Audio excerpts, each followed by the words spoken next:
Hi everyone and welcome to Homerino Collectibles, where today I'm taking a look at the Transformers Generations Combiner Wars Voyager class Silverbolt. Silverbolt forms the chest of Superion, one of the amazing, most notable G1 combiners. It's been a while since I did the deluxe class reviews for Superion, so Alpha Bravo and Skydive, Firefly and so on, but they are up on my channel, so go ahead and check those out. And if you're also interested in more Transformers, I have the third-party Fierce Attack, which is part of the Warbotron Bruticus combiner, coming up soon as well. So go ahead and subscribe if you like the sound of more combiner stuff.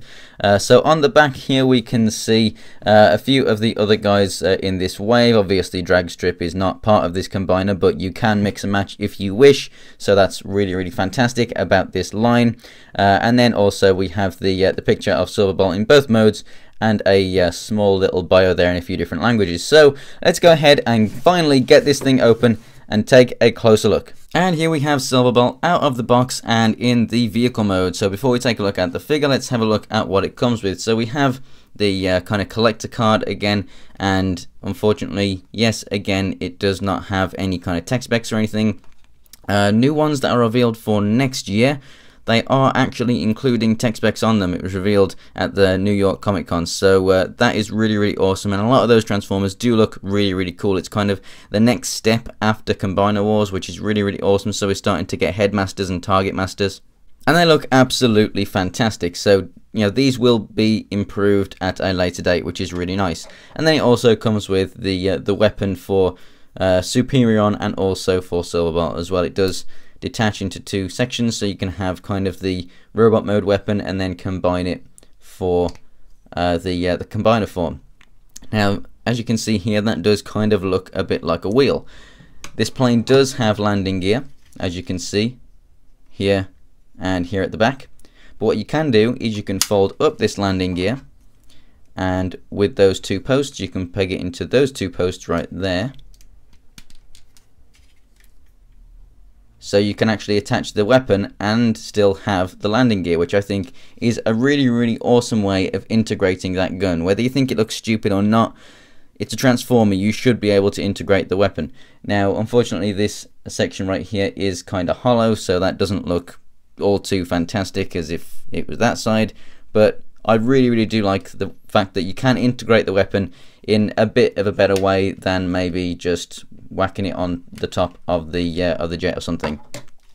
So moving on, this thing does look absolutely fantastic. You do get the rubber nose cone and this rubber tail section right here, so it's not going to snap if it's dropped. It's not going to hurt someone too bad if it's thrown at them or something.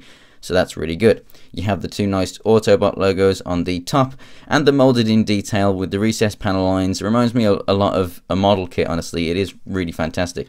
The plane is obviously reminiscent of the Concorde, yet it's given it its own kind of modern touch, which I really do like. You have the really nice jets back here, which do only look good really from the top or from the back, because from underneath you just basically cannot see them, and they're unpainted underneath. And whilst you know, the older kind of universe version of Silverbolt, you know, people complained about it just being a plane attached to a robot, and that is kind of what we get here. You know, as you can see underneath, you've just got a robot underneath the plane. However, it is sleek and it does work very well. I think it works a lot better than what that older Silverbolt does, and I think it looks a lot more G1 kind of reminiscent.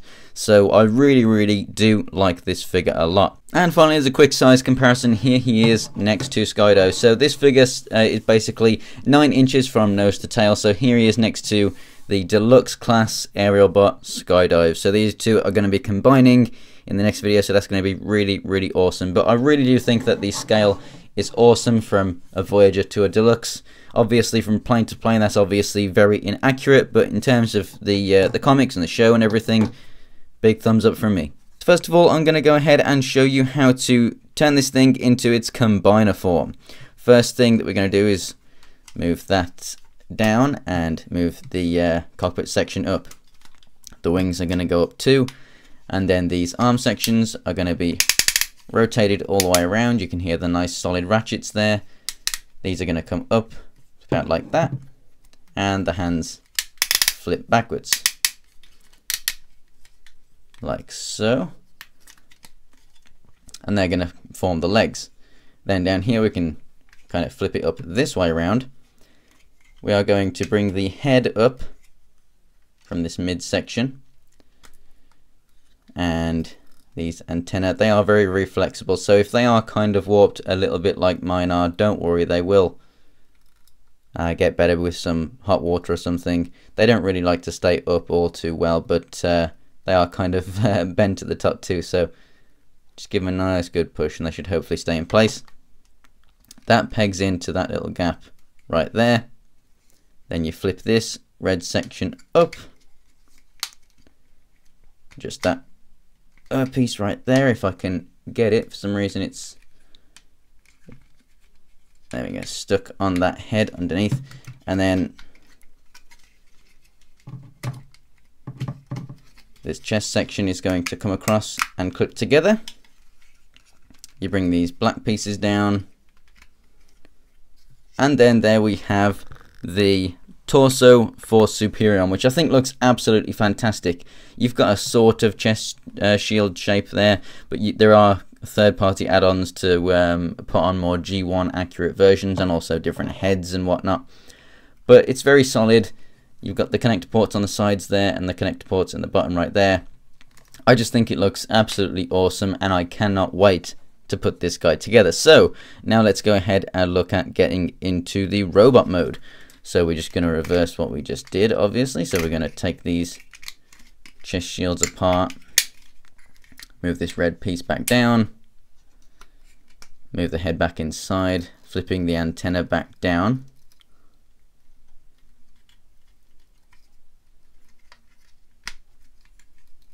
Making sure that they are nice and snug and that the head is nice and straight so that they don't bend in a direction that they're not supposed to.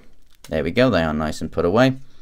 We're going to put these black sections back away and flip it around this way. So these become the legs. So they're going to flip around that way. The white section goes away. After, actually, we have taken the feet out from under here. There we go. Now that can go away and the heel can come out.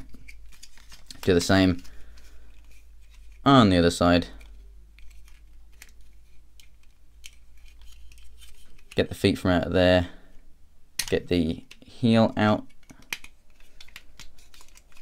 Flip it around.